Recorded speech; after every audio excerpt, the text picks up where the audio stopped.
Welcome back to your blockchain series. This episode, we're going to get hands-on with the Binance Smart Chain with just a very simple overview of how to get started.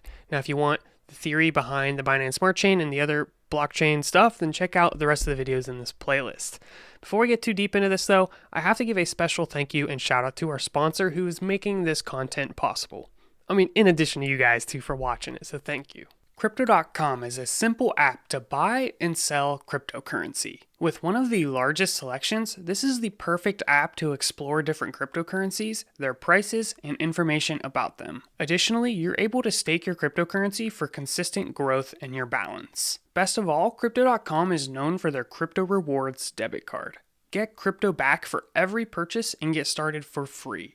Sign up with the referral code Caleb and get a $25 bonus when you stake for the Ruby debit card. Look for a link below.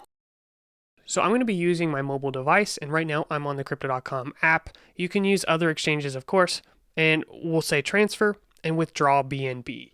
Now for this, you can use an external wallet. Here is an example of where I withdrew some BNB to this address that starts with BNB 1K, blah, blah, blah, blah, and so forth. So this is what you're most likely going to see when you withdraw BNB. So I recommend you go with the Trust wallet here, and you can see I'm already receiving BNB here, and my address is BNB 1K, so you can see it matches. So when you sign into Trust for the first time, I would consider using the same seed phrase as MetaMask so that they are connected and you don't have to think about it too much. But it's up to you if you want to do that. But I recommend Trust for this one because there's an important step, which is getting your BNB to Smart Chain BNB. So if we go back to our wallet, you can see there is BNB and then there is Smart Chain BNB. And we can exchange using this DEX at the bottom where we go from BNB to Smart Chain BNB. So up here we can set an amount such as 0.05, like I'm just using it as an example, and that's going to give you the same amount in Smart Chain BNB.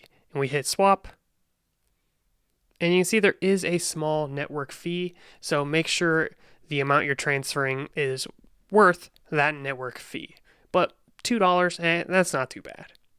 Once you have the Smart Chain BNB, you can start using it for Binance Smart Chain apps. For example, Pancake Swap, and in here you can connect your wallet and use your Trust wallet or MetaMask.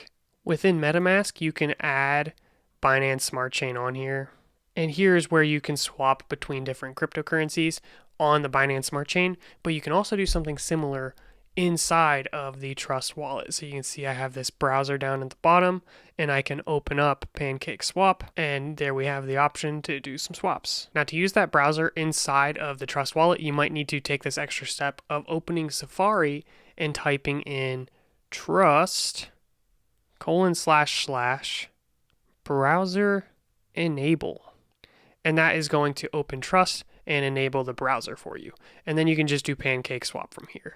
Now, Pancake Swap is going to be much cheaper than something like Uniswap on the Ethereum network, because remember, on the Binance Smart Chain, fees are much lower. So we can go in here and swap from BNB. So then you can go in here, you can configure slippage, which I had it set to a different amount. You probably want it like 0.5%, and then you can swap. And here you'll see some of the fees. Confirm swap, that's going to confirm it and show the actual network fee, and you can see it's only 48 cents, which is significantly cheaper than on the Ethereum network. So we'll go ahead and send that. I'll show you the entire process. Transaction submitted, and you can view it on Binance Smart Chain scan, or you can just go back, check your wallet, and if you ever need to add something on here, you can hit these little dots up in the top corner, search for that network, Filecoin, turn that on, and you might just need to wait for that transaction to be confirmed for the funds to show up. All right, and it says smart contract call executed, and it actually showed up here under Binance Peg Filecoin. So I have 0.037. So there's like a divide here because some of these coins exist on Binance, but they're not originally on Binance, so they were forked from Ethereum or pegged to the original coin, which you can research a little bit more on that as well. But Filecoin, obviously, you want the Binance Peg Filecoin and not the original Filecoin. Yeah, that's just kind of like a rough introduction. Hopefully that was helpful. There's probably a million more things I could cover. Just wanted to give an intro. So if you enjoyed the content, please be sure to subscribe. Stay tuned for the upcoming episodes. Bye.